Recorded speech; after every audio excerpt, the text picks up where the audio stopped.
Let's cook chicken salad. Prepare chicken breast and drained fruit cocktail. Cook elbow macaroni. In a bowl, put all the ingredients. Put mayonnaise, Nestle cream, condensed milk, and dried raisins.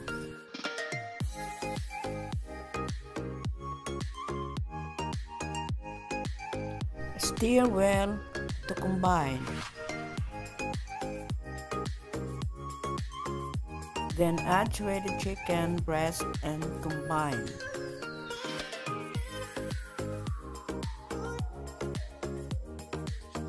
Add a fruit cocktail, then mix well to combine.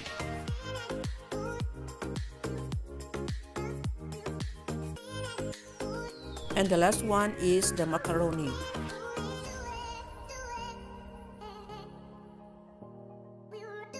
If you have cheese and pickles at your home, you can add some, then the taste is more delicious.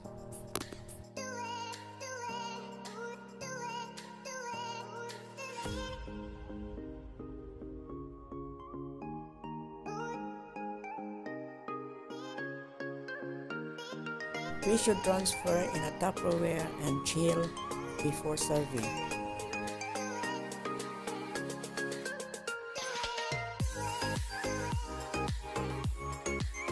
Let's try our yummy chicken salad.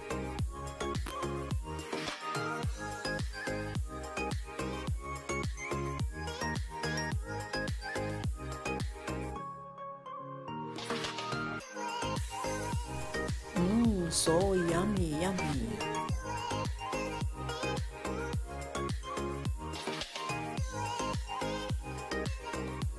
Gumawa ako nito guys kasi paborito ko. Tagal ko na itong hindi na tikman. Siguro isang taon, more than isang taon o 2 taon na hindi ko na kain itong kain o salad na chicken salad ba. Ito lang talaga ang gustong-gusto ko, pati yung anak ko gustong-gusto niya yung salad. Chicken macaroni salad. Ayan. Try nyo itong chicken salad ko guys. Sarap.